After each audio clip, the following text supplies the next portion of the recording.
Hi, today I'll teach you a method how to approximate functions about some point. That is to say, if I have some function f of x, okay, it's however looking, if I know its value at some point x, let us say, okay, so the value of this function at x is this is the value of this function at x. So what will be its value at some distance delta x, or at a point x plus delta x, so x plus some variation in x. Okay, so this is the value. So it boils down to, if we know this f of x, okay, what is f of x plus delta x? Now how do we go about this? Well, we can do it using our knowledge of slopes. And how did we approximate the delta y by delta x, and then took the limit, then came up with the derivative. This is what I mean. So let me zoom in about x. Okay, so this function looks something like this. Okay, don't even need this, and yeah, something like this, and this is our axis. So this is our x, and let us say this point is our x plus delta x. Now what is the slope of this function right at x, at this point? Well, it's the tangent at this point, so it's something like this. And what is the slope if we connect these 2 points? That is to say, this line, the red one, and if you remember how we went towards the concept of derivative, you realize that if this delta x, if we keep on reducing this delta x, this red line will become a more and more a better approximation for the slope at this point x. So this red line, if you move these points closer, that is reduce this delta x, your red line will gradually shift towards the blue line. Okay, so from this df by dx, so this is your derivative at x, the slope of this function right at x. So this is approximately, okay, approximately equal to the slope of this red line. And what is the slope of this red line? Change in y divided by change in x. So change in y is nothing but the difference between these two values. So f of x plus delta x minus f of x, this is your change in y, and divided by how much you change in x. This is delta x. Df by dx is approximately this thing. Now let us see what we know. Which quantities do we know? So we know delta x. Okay, we know about how much distance away from that you are from x. We know f of x, so that's what our initial condition was, that if you know x and delta x, if you know x, you can differentiate it with respect to x, and you can find out the derivative. You can figure this out, and this is what you need to find, right? So we have all the things that we need to find f of x plus delta x. So we shift things a bit, and you get this f of x plus delta x. Okay, this delta x goes there, and this becomes differentiation of x, f times delta x. So this is equal to f prime x. Okay, so I've changed the notation. Instead of df by dx, I've written f prime x. Okay, and again delta x is known, delta x plus f of x. So this should be approximately. And yeah, we have a formula for our approximate value of this function. So if you know f of x and you know the value of this function at some point, and you need to find out the value at another point, some distance delta x away from it, and you have this value.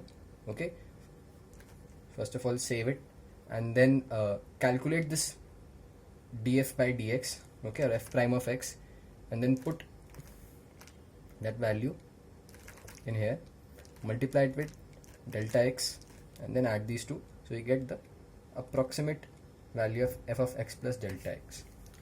Now how do we use it how do we apply it? Let's see using an example.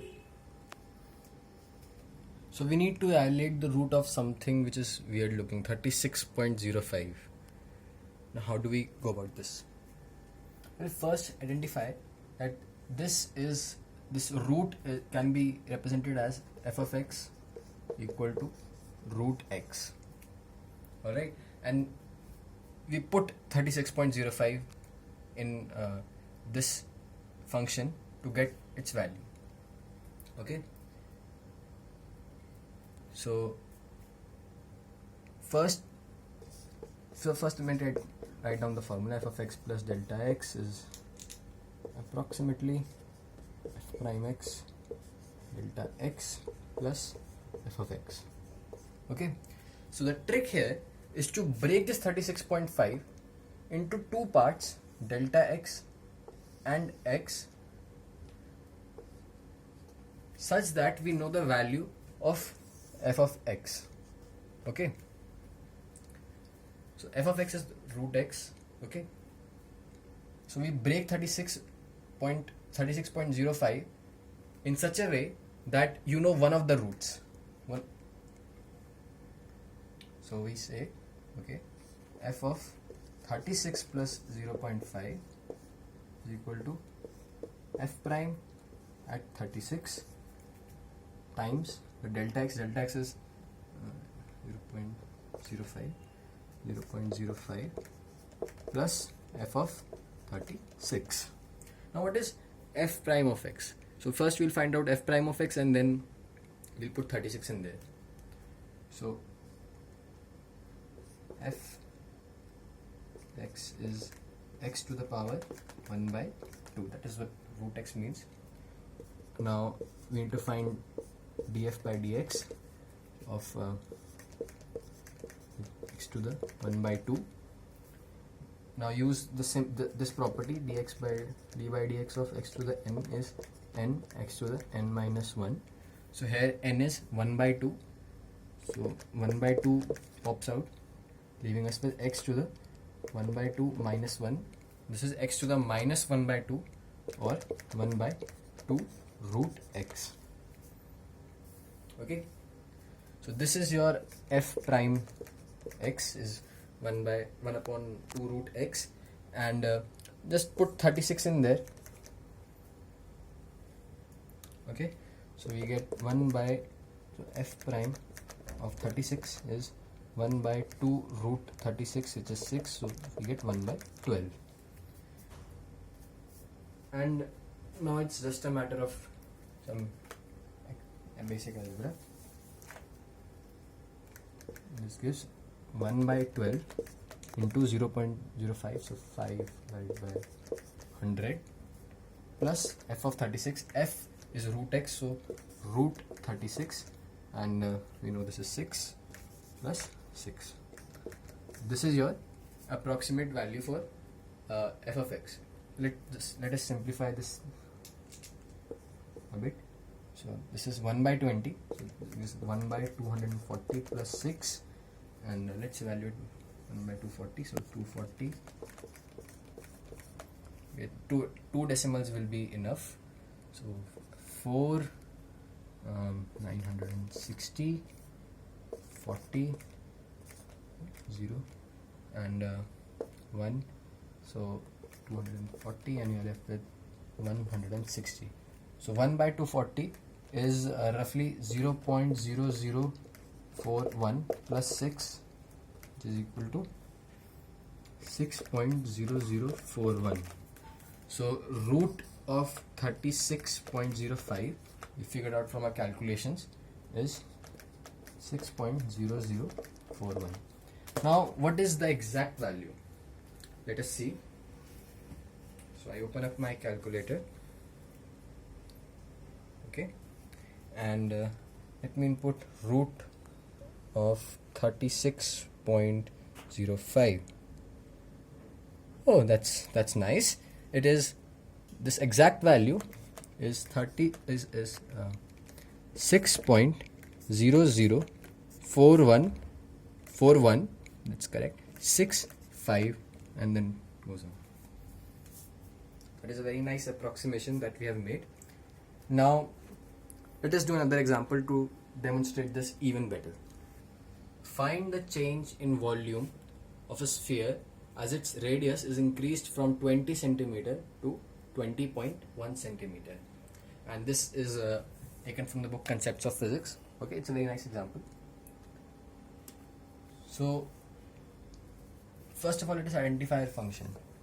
Okay, so we need to find the change in volume. So volume as a function of radius.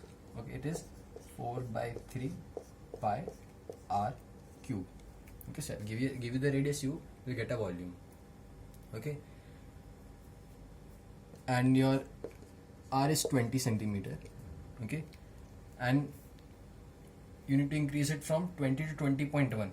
So your delta r is 20.1 minus 20, 0.1 centimeter.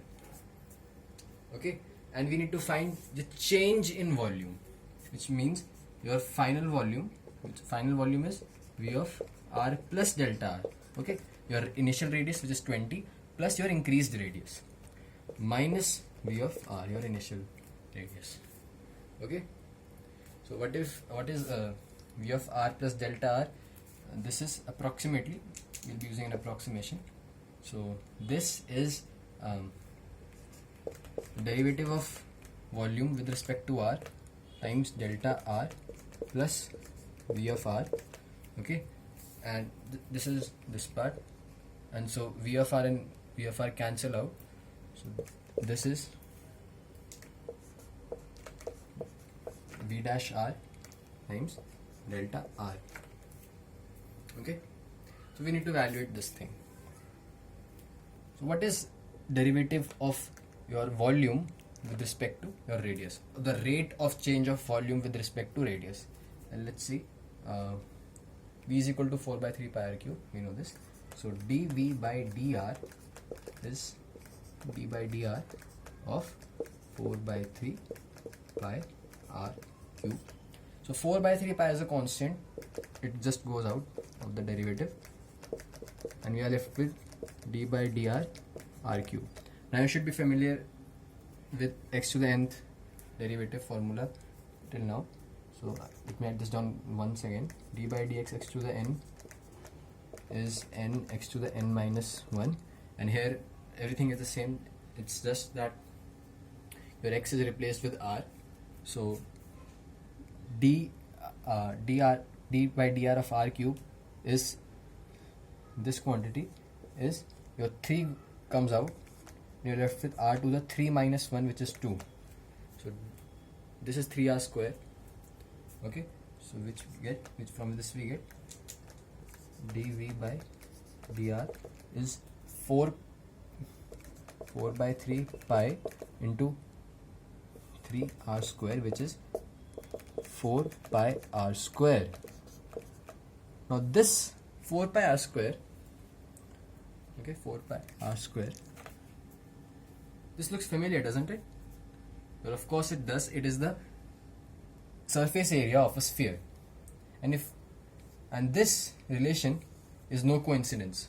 Okay, I'll explain why this relation holds when we'll be studying integral calculus, and we'll derive where this 4 by 3 pi r cube comes out. But as this looks very interesting, so now we know dv by dr, okay, which is v dash r, okay, and we know delta r.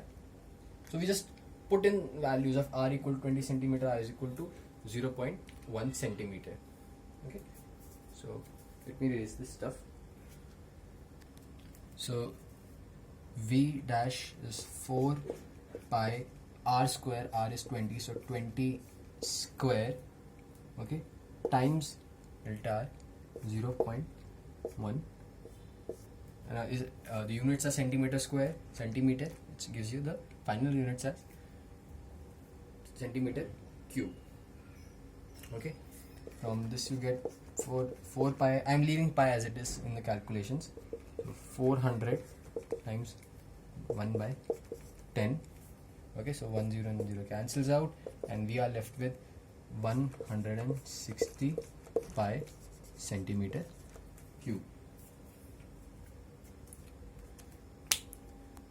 So today we learned how to approximate some functions using the notion of slopes, and how we approximated slopes to get the exact ones. Okay, so that's all for today. Thanks for watching.